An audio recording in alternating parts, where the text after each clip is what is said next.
Hey, it's Tuesday, October the 7th of 2025. My name is Thom, and welcome to your AmCon Daily Brief. On today's show, how to notice social cues, crowd patterns, and emotional energy before they shift. Yep, that's the human side of situational awareness. Up front, here's your daily sit rep from the ASAT team to keep you informed and ready. This is your AmCon Daily Sit Rep for October the 7th, 2025. Up first today, the October 2025 Concern Index has just been published. This index offers insight into the current levels of concern among the American contingency community about various potential threats and challenges. It serves as a useful gauge for preparedness and situational awareness. In other news, looking ahead to events, the Northeast Region Adventure Challenge will take place from October 10th to the 12th in Hookstown, Pennsylvania. This event invites participants to engage in a variety of preparedness and adventure activities for a $35 entry fee. Just a day later, the AmCon Broward County Monthly Meetup is scheduled for October 11th at Markham Park in Sunrise, Florida. This month's discussion will focus on situational awareness, with all members welcome. Also on the calendar, workshops on water bath canning are being held to teach the essentials of preserving harvests. Sessions are scheduled for October 18th and October 22nd in Berkeley Springs, West Virginia, perfect for those interested in food preservation techniques.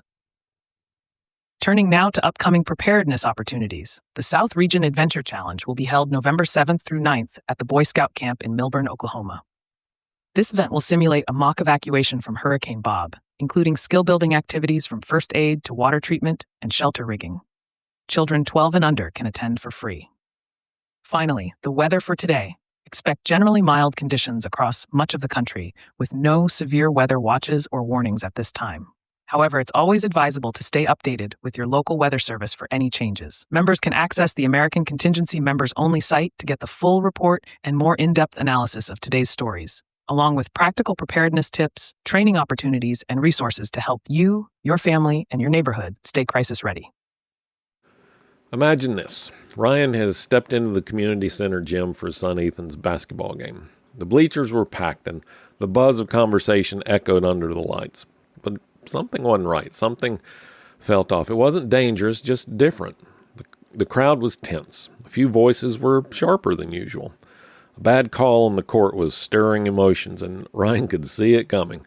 Frustration building in the stands before it spilled onto the floor.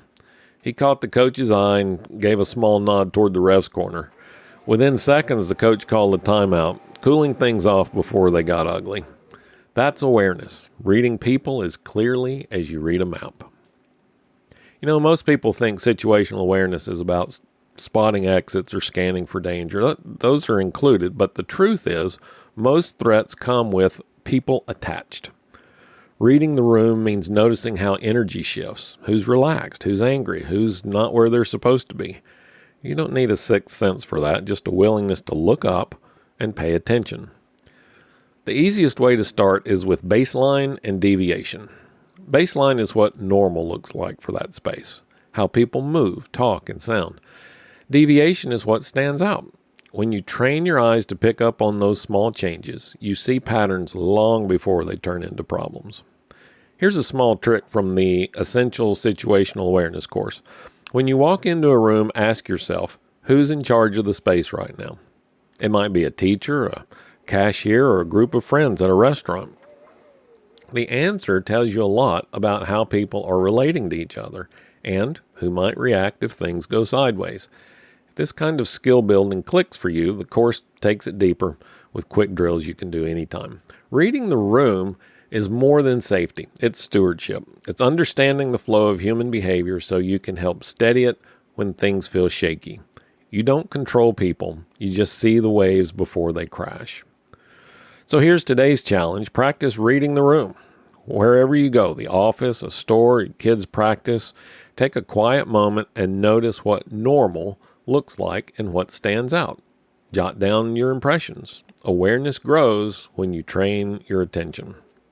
All right, when we chat tomorrow, we'll look at how to think clearly under stress, how calm thinking beats fast thinking when adrenaline hits. Thanks for listening to today's AmCon Daily Brief. Members can dive into more resources on the Members Only website or on your phone app. Not a member yet? Visit AmericanContingency.com to join the network. Don't forget, share this episode with a friend, family, or neighbor who needs to hear it. I'm Thom Rigsby. Stay alert, stay ready, and I'll talk to you tomorrow.